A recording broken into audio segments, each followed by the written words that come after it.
नमस्कार. पुणे जिल्ह्यातल्या बारामती या शहरातल्या सर्व पत्रकार बांधवांना त्यांचं मी स्वागत करतो. या ठिकाणी मी खरं तर आपलाही परिचय नाही आहे. मी अनुसूचित जाती जमातीचा उपाध्यक्ष आहे. आज भोरमध्ये जी जघन्य हत्या घडलेली आहे, आंबेडकरी समाजाचा, बौद्ध समाजाचा एक MSc झालेला विक्रम दादासाहेब गायकवाड नावाच्या एका होतकरू तरुणाची मागच्या 8 फेब्रुवारीला जघन्य हत्या उघडकीस आलेली आहे. त्या हत्येच्या संपूर्ण माहिती घेण्याच्या उद्देशाने आजचा हा आयोगाचा दौरा होता. आज मी या विक्रम दादासाहेब गायकवाड यांच्या परिवारात असलेले त्याची आई, भाऊ, बहीण आणि काका आणि त्याचप्रमाणे तिथल्या समाजातल्या सगळ्या लोकांशी भेट झाली, चर्चा झाली. मी सगळ्यांचं म्हणणं ऐकून घेतलं, समजून घेतलं. या दिवंगत विक्रम दादासाहेब गायकवाड यांच्या परिवाराने संपूर्ण पोलीस तपासावर शंका उपस्थित केलेली आहे आणि ज्या मुलीसोबत त्याचा नोंदणीकृत पद्धतीने विवाह झाला होता त्याच्या संपूर्ण परिवारावर या विक्रम दादासाहेब गायकवाड यांच्या परिवाराचा आक्षेप आहे, शंका आहे. यामध्ये पोलिसांनी तपास करून असं म्हणण्यापेक्षा अनुज उर्फ बाबू मल्हारी चव्हाण असा 24 वर्ष वयाचा आरोपी जो पोलिसांच्या समक्ष स्वतः हजर झाला त्याला पोलिसांनी संशयित आरोपी म्हणून ताब्यात घेतला. त्याचा पोलीस कस्टडी रिमांड घेतला आणि पोलीस आता प्राथमिक चरणामध्ये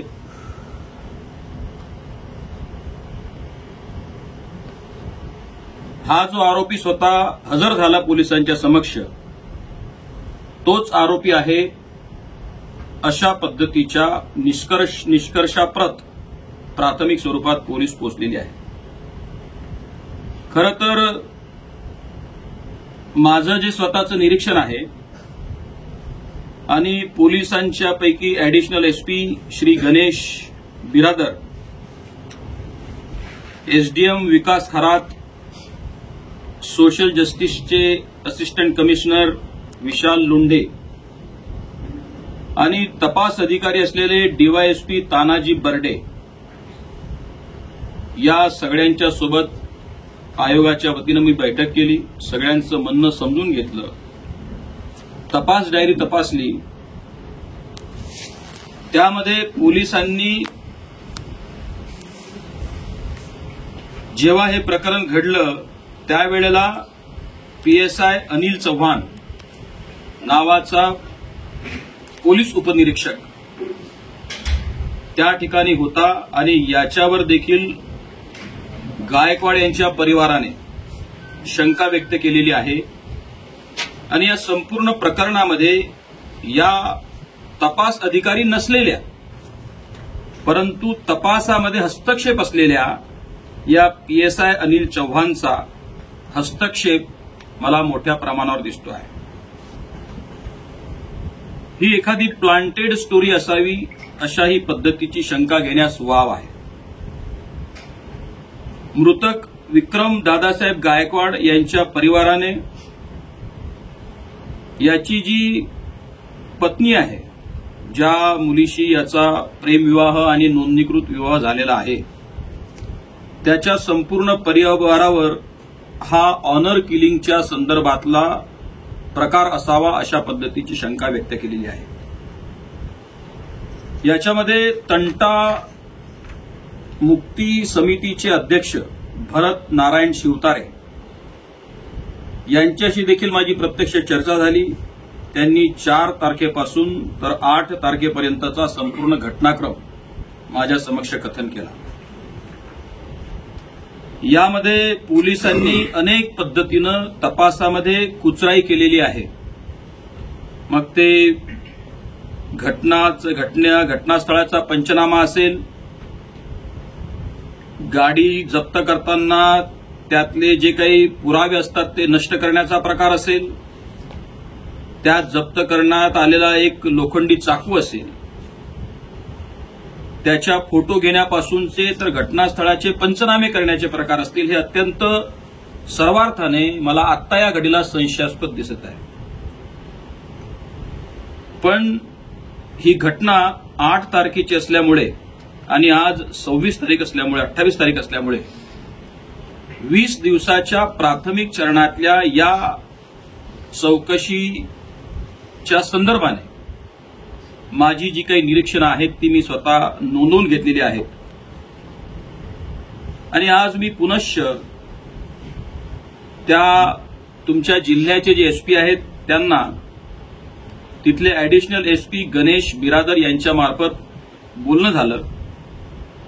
त्यांनी मला 7 दिवसाची सवड द्या, संधी द्या, वेळ द्या अशा पद्धतीची विनंती केली आणि त्यावरून मी त्यांना स्वतः समक्ष 7 तारखेच्या आतमध्ये अशा संपूर्ण प्रकारच्या घटनेचा सखोल तपास, तपशीलवार तपास आणि ज्या पद्धतीनं एखादा न्यायिक आयोग करत असेल किंवा सीआयडी तपास करत असेल अशा पद्धतीचा तपास त्यांनी स्वतः त्याची धुरा सांभाळत करावा अशा पद्धतीचे निर्देश दिले। त्याचप्रमाणे एसडीएम जे आहेत विकास खरात यांना देखील या घटनेच्या संदर्भानं स्वतंत्र अहवाल देण्याचा त्यांना मी निर्देश दिलेले आहेत। समाज कल्याण विभागाचे सहाय्यक आयुक्त विशाल लोंढे आणि तिथल्या उपायुक्ता श्रीमती काचुरे यांनी देखील स्वतंत्र अहवाल या घटनेच्या संदर्भानं 7 दिवसाच्या आत द्यावा आयोगाला, या पद्धतीचे निर्देश मी दिलेले आहेत। आयोगाच्या वतीनं जे काही निरीक्षणं नोंदवण्यात आलेली आहे त्याचा बंद लिफाफा मी या राज्याचे गृहमंत्री आणि मुख्यमंत्री माननीय देवेंद्रजी फडणवीस साहेबांच्या सुपूर्द करणार आहे। या सगळ्या प्रकारामध्ये तपासकाम करणारे जे काही अधिकारी आहेत त्यांच्याकडून अक्षम्य दिरंगाई, अक्षम्य कुचराईपणा त्यांच्या कामामध्ये झाल्याचं आता तरी माझं निरीक्षण आहे, हे अगदी स्पष्ट झालेलं आहे।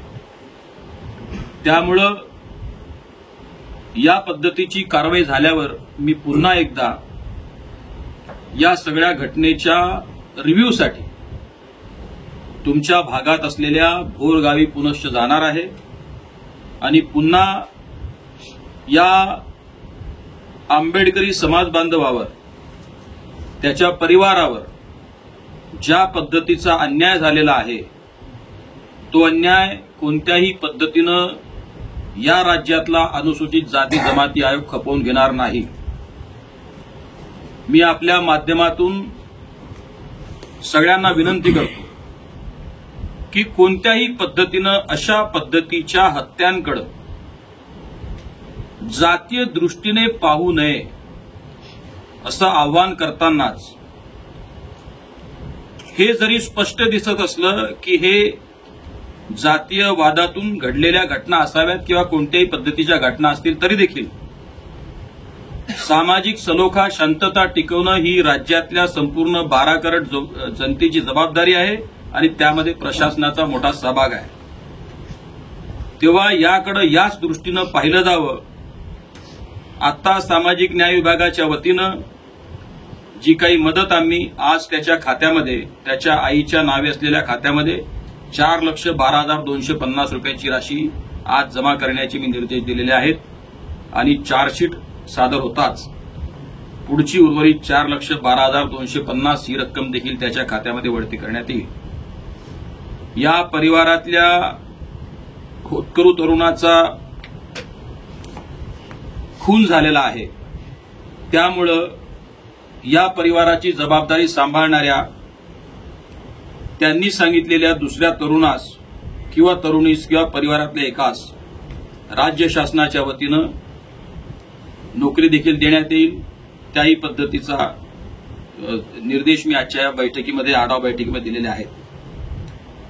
आणि 7 दिवसांमध्ये म्हणजे 7 तारखेपर्यंत जर याचा तपशीलवार अहवाल सत्य परिस्थितीसह आयोगासमक्ष आला नाही तर भविष्यात माननीय मुख्यमंत्री साहेबांच्या सोबत चर्चा करून किंवा त्यांच्या समोर निवेदन करून भविष्यातली कठोरातली कठोर कारवाईचे निर्देश देखील आयोग देईल आणि आयोग त्यासाठी कटिबद्ध आहे, एवढंच सांगण्यासाठी मी आज तुमच्या पुढे आलेलो आहे।